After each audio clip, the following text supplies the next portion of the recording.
So, Tim, tell us a bit about yourself. Well, I'm a philosopher. I got my PhD in 2008 at UBC, and I've been teaching philosophy ever since. I teach at a college, we're associated with Simon Fraser, called FIC, and I've also taught at other colleges as well. And I teach critical thinking, so it's like an applied logic class. And I also teach, I've taught a lot of philosophy of ethics, so focusing on social political philosophy and moral theory and other topics like that. Nice. So, could you define sexism? So, when does a character or a person go from having no specific bias to being sexist?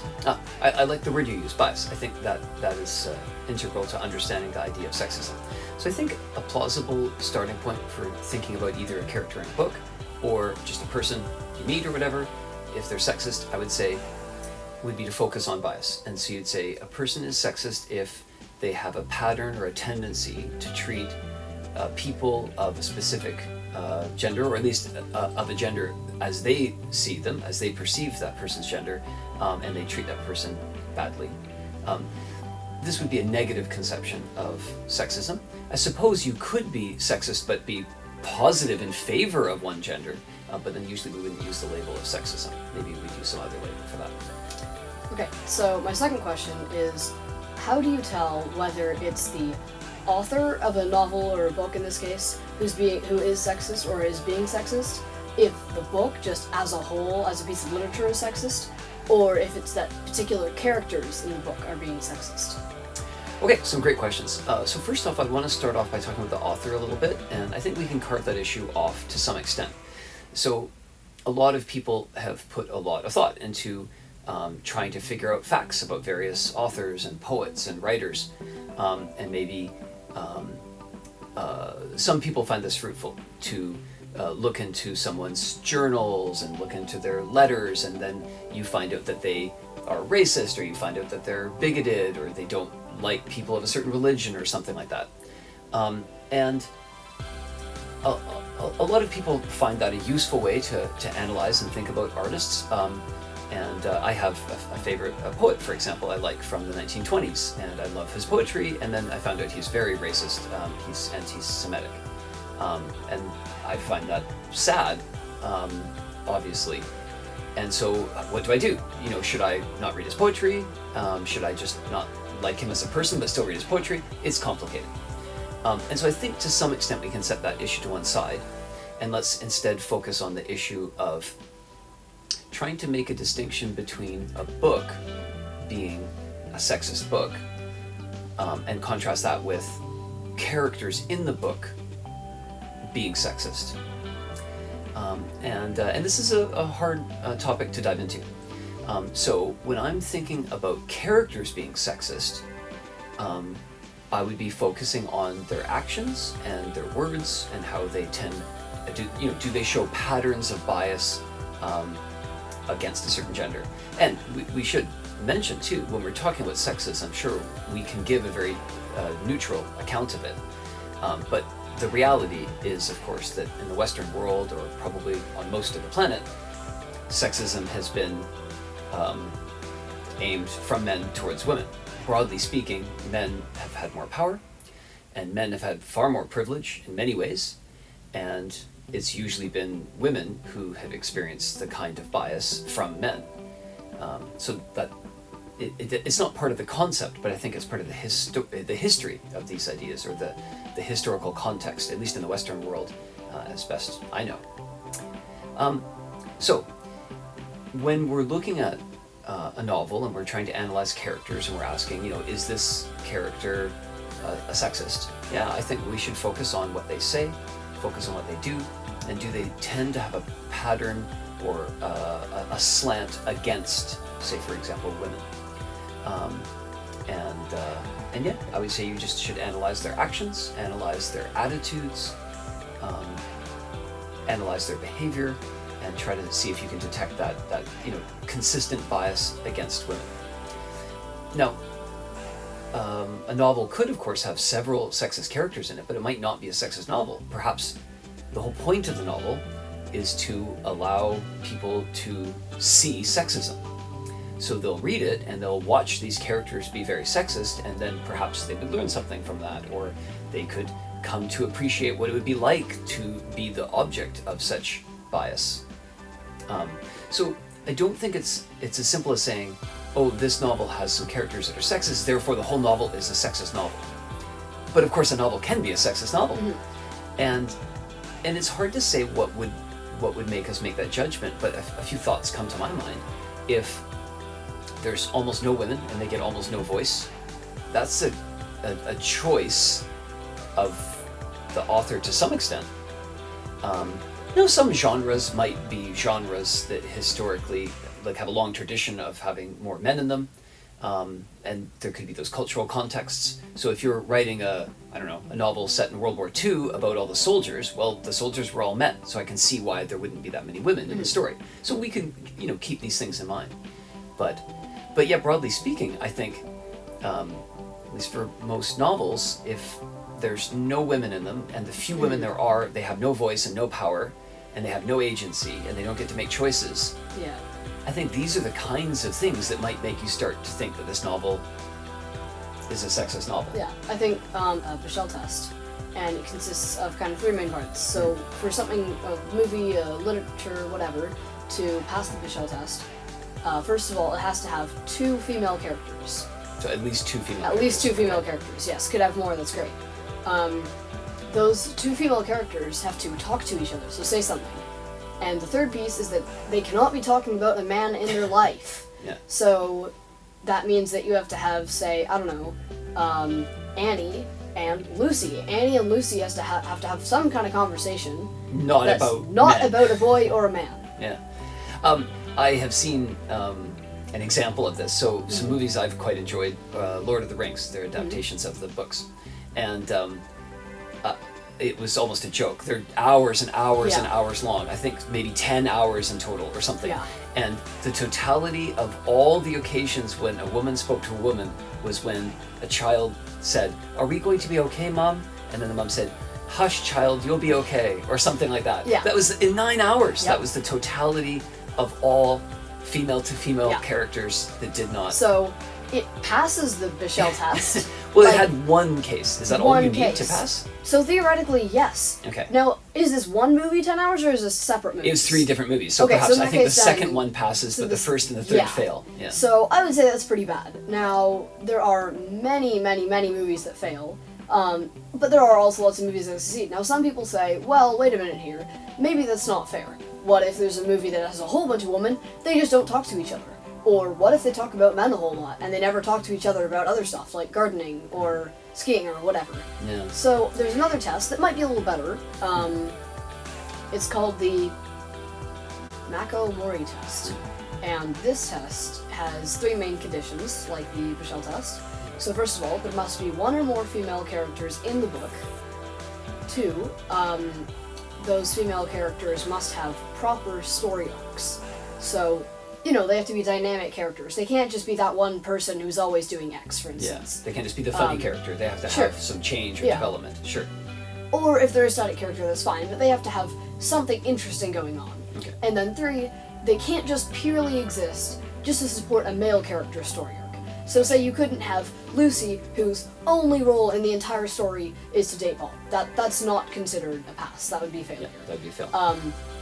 Now, this one I find a little more fair, because that way then it accounts for more than... Because, some female characters maybe don't talk to other women that much, or don't have lengthy conversations, that's fine.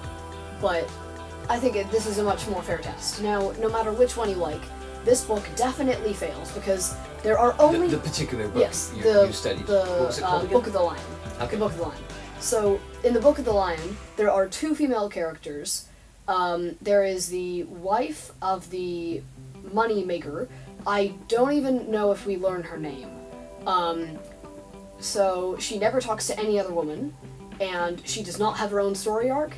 It doesn't actually say whether she gets killed or gets imprisoned, but either way, I think it's taken out of the storyline on the first page, maybe the second page of the book. Okay. So, does not pass. And the second character, Eliza, only exists to support the main character Edmund's story arc. She does not have any lines. She does not say anything. She doesn't speak. No, because we never get to see her. He just thinks about her. So this book miserably fails both of these tests. Yeah. Now, that's fine. Does it mean the author's sexist? No. Not necessarily. Not necessarily. Yeah. Does it mean the book is sexist? Well, that's complicated. What do you think year on is the that? book set in? The book is set in the Crusades. So Okay, this is so from 13th or 12th century. yeah, perhaps? so this is from like Very the good guess. 10th to the 12th century. Oh, So okay, a bit earlier than I thought. now I've read another similar book. If you don't want me jumping in here, the what was it called? The There Will Be Wolves, which is a wonderful book. Which it's set in the Crusades as well, exact same time period, probably within 100 years of this other book. I mean, not I guess the exact same time period, but similar enough. Similar time period. And it has the female character, the main character, and she faces extreme adversity and sexism from every single character she meets. Except there's, I think, a very young child in the book, and the young child is not sexist. Or at least too young to be sexist, or not sexist yet, in my opinion. Yeah. And I think it's a much better portrayal of the Crusades, as it does not show such a glorified view of fighting, which in some ways I do believe the Book of the Lion does. Okay. Anyways, that's a topic for another video. Perhaps. So one thought I was going to say is, if when you set a novel in a time period, I think it can.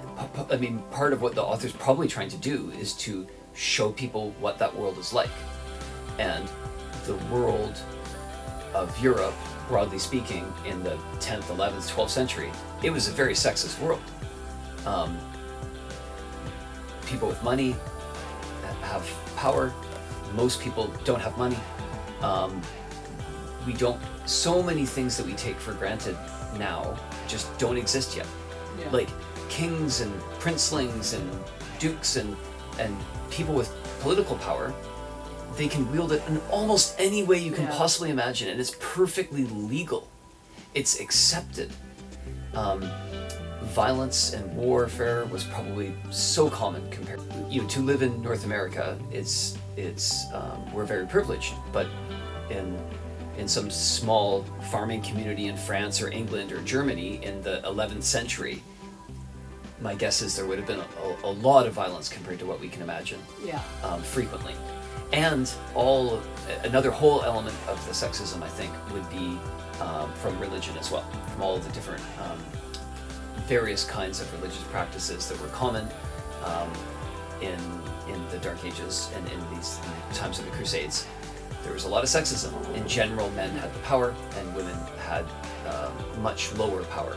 I'm sure they had some, and it would vary. It would depend on the details. There's a particular scene that comes to mind from the book, in which the main character, I think the main character Edmund, he is on like some person's farm. He's running from the law, and there's a big group of geese, a gaggle of geese. Okay. And they're all flocking around him, and he kicks one of them. He's like, "Get away from me," whatever.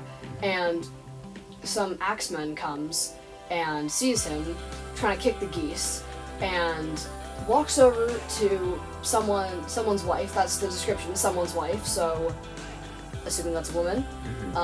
He walks over to this random person's wife, and just shoves her into a puddle on the ground, and repeatedly kicks her as hard as he possibly can. Looks back at Edmund, and I think he says something to the extent of, and that's how you kick a woman, or something like that. And so I'm thinking, and Edmund had no issues with the fact that it was a woman. Edmund was just slightly dismayed that he couldn't kick the goose as hard as this random person kicked this woman.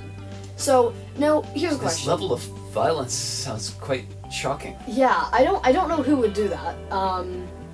It's an interesting scene. Was he punishing the lady because she let the geese out and they bothered them? I don't know. Or was he just demonstrating how to kick things? I honestly don't know. I can see why you would wonder whether or not this novel is just a sexist novel, or are they trying to portray a society where women are treated so horribly so that we can understand that society better. Yeah. No, this doesn't necessarily mean he was being sexist. Maybe he would have kicked a man just as easily. Sure, perhaps. But it is very prominent. Like, why would this person be doing that? Like, psychologically, that seems like a very unusual thing to do, to just randomly be like, hey, I can kick someone harder than you can kick that goose. And then go and do that? Like, really? I think maybe one of the themes in your book is under certain conditions, humans can be shockingly violent to other humans. Yeah. And you're right, it might not be so much about how men treat women, but it just might be about how rich, powerful men treat everyone, or how rich, powerful men treat poor people, or how rich, powerful men tend to treat disadvantaged people. But yeah, you'd have to analyze different scenes and try to think through. One question I'd ask you about trying to make the judgment about whether or not the novel as a whole is a sexist novel would be, is there any lessons learned? Is there any symbolic victories for women at the end? Is there anything of remote value at the end of the story where bad people get what they deserve? Well, yes and no. I don't want to spoil too much in case anyone hasn't read this book and is planning on doing so. But there are no women. So there are no men who learn any lessons about women because there were no women in the first place except these two characters who do nothing. Yeah. So because of that, I feel like, no, there are no lessons learned regarding women or how to treat them. One aspect of the sexism that is, I know I haven't read the novel, but from your description of it, one aspect of the sexism that I'm thinking of is, were there just no women in Europe in the 12th century? Maybe there was none. It was just all men. And so when you tell a history of this time, obviously there'd be no women in your story. Yeah, I mean, that sounds ridiculous. So we should ask, why was this author making this decision to just totally exclude basically all women from the story of the Crusades? There were a couple women. They were unnamed, right? Like the person who was kicked for the goose incident. Yeah. There was a couple of women who would do stuff like they would get water for the men, or so they were servants. Sure, or there were a couple women who would cook food for the men, for the king, for the king's guards, whomever. There were a couple women who would just kind of do whatever the king's men wanted and were kind of like wives, but not really, and they just kind of got ordered around and did whatever. Yeah. Well, I think you've got some good questions to ask, and I like. I think focusing on the issue of bias and focusing on the issue of whether or not people have a slant against someone else or that kind of tendency. I think that's a good way to go. Anyways. Well, thank you for your time.